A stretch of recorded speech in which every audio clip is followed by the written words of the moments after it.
welcome to the Old Earth Toad session. We've done quite a few of these. I'm not sure what order we're going to be publishing them in. So normally I fumble around at this point saying it's 26, no, it's 27, no, but actually I have no fucking idea what this one's going to be.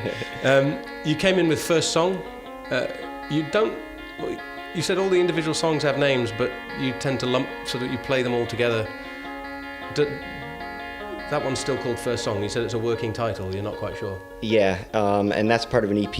It's just 10 minutes of 4-song, and it's partially a function of performing live and not wanting to have those breaks where there's applause or you're stopping the momentum. Yeah, musicians hate being clapped. I've found that out. Yeah. Well, it's awkward enough up there, so it just helps me focus on what I'm doing and not have to try and fill some space when I don't have anything to say. You know, it's about the songs. Gotcha. You have come over to tour. Are you doing more? You did play Glasgow last night. 2 nights ago. You played Edinburgh last night, yep. And you're here doing this tonight. Have you got other dates, or did you just come to Scotland to play a couple of dates here? I just came to Scotland to play a couple of dates and visit you. So it's kind of a holiday, basically, as well. Well, give or take. It's working. So. But you've ended up here because you got in touch with me, and it was one of those sort of just, hey, you might like this emails as well, wasn't it? It wasn't really a long, structured promo email. Right.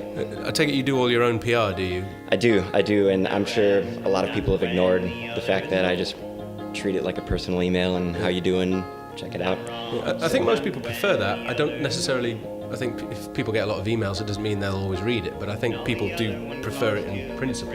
Sure. Just may still not dig it out of the... Is that something you find easy to do, promote your own stuff, or is it something that's a bit excruciating? It's a little of both. I mean, it's time consuming, and it's when you're doing music work, it takes away time from writing and practicing, and for me that's the more important part. So I'll just try and do it in chunks, and when I sent you that email, I sent about 200 around to blogs around the world. Yeah. I felt so special. I don't feel special anymore. Fuck this. Go home.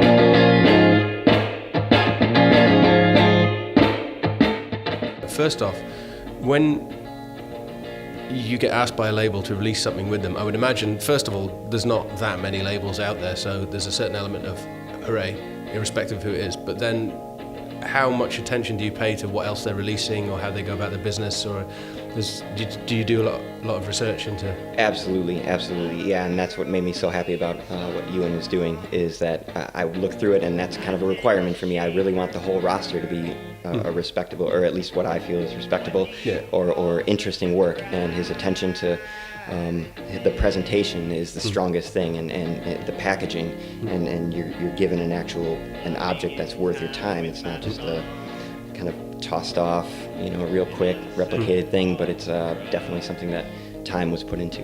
Yeah, and in terms of the other bands, you ended up playing. You've been here for a week before the gigs started. Yeah, the gigs started up as well, didn't you? And how did that happen? Did Stephen from Hevo just listen to your stuff and say, "Hey, you're quite good at this. Do you want to join in?" Yeah, more or less. And it started with, "Do you want to come on and make some noise on one song?" And then it became, "Well, how about this song? And how about this song? And how about, can you play keyboards?" And I kind of can. So it just point me to the buttons to press, and I will press exactly how I had to do it. I have a little drawing in my notebook of a keyboard, and here's number 1 on each of the keys, number 2, and here's how I move my hands around. Little stickers on them. I should have done that. Yeah, no kidding. When you were gone, I slept in every room.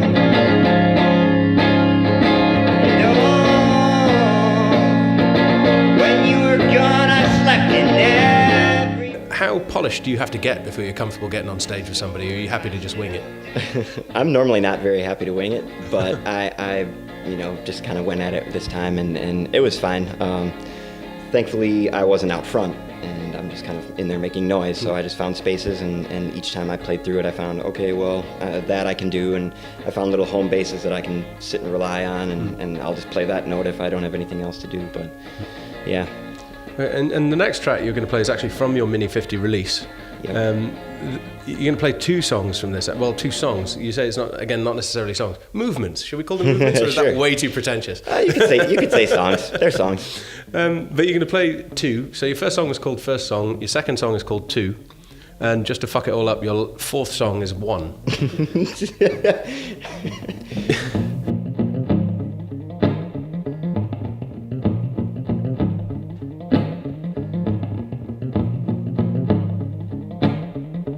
That was, well, we're going to call that Two. You said you're going to tell me exactly what the specific song...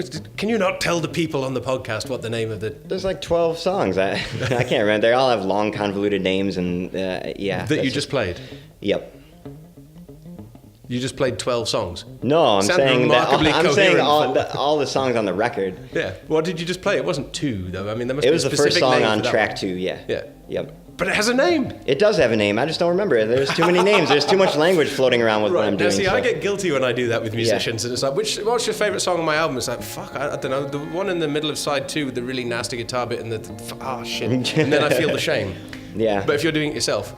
I don't know. I don't care. It doesn't matter. I mean, if people are interested, they're going to investigate what the song name is anyway. Cool, so. right. I'm now hereby absolving myself of so many crimes of shame against musicians for not...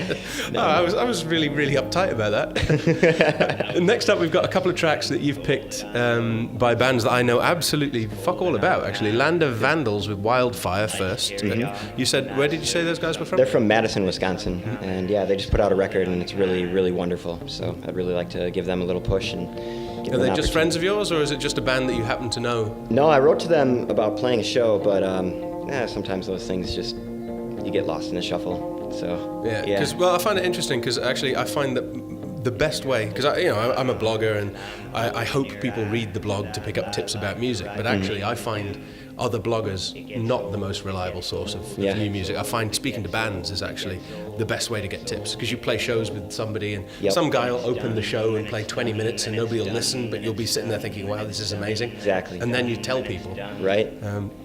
So I always wonder when you're recommending, is this somebody that you know from somewhere? You know? Yeah, those guys I don't know yet, but I'm hoping to play a show with them sometime. And after that, Altos? Yep, Altos, and they're Milwaukee-based. Right. And I'm doing a lot of work with them. I'm doing a live score piece right now for a Russian film called Earth from the 30s. And there's going to be 17 people in the band then, but they normally have 12. Yeah, but they're all wonderful people. They've really been very welcoming to me, and I've had such a good time working with them. So they must have such lucrative tours trying to get 12 people. Wow, they got a food cute and accommodation buses. for 12 people. Yeah.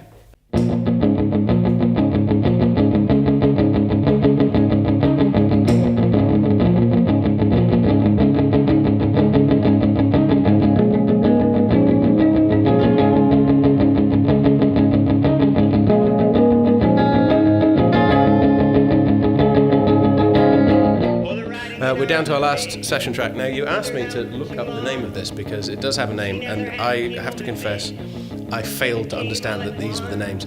Rory, any chance you could zoom in on the booklet that comes with this record, because it's absolutely fucking amazing. It would be nice to be able to show it to the people on the videos when we do it. But there's this incredible booklet that comes with it's just an alternate page of illustration. And then are these all just song titles, or have you included some lyrics? Because now there's lots of lyrics in here. Yep, now I'm getting insecure. Each page is a lyric sheet, basically. Because on the first page it's just 1, 2, and 3. I suppose that's all the. It's like the table of contents. I've got it there finally. Yeah, this is Jamie Unhunted Mills. Further 4 each. Yep. This is the name of the track. But then after that, Squall Line, and then the third song in the first track on the CD is called And How I've Really Gotten Lost in Different Kinds of Places. I feel a bit of an idiot for not quite figuring out how that worked. But you will have some sympathy, because that's quite a long song. It's not quite Fiona Apple-esque, which is good. Yeah, oh, that's a mess. Thing to be lowered and raised.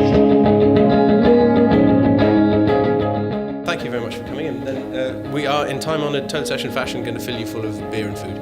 Outstanding. Thank you so much for having me. I think it's the only reason people come here. So, yeah, we're going to have to get through this shitty fucking recording, but after that we can get shit-faced. And That was the first question I asked. When are we eating?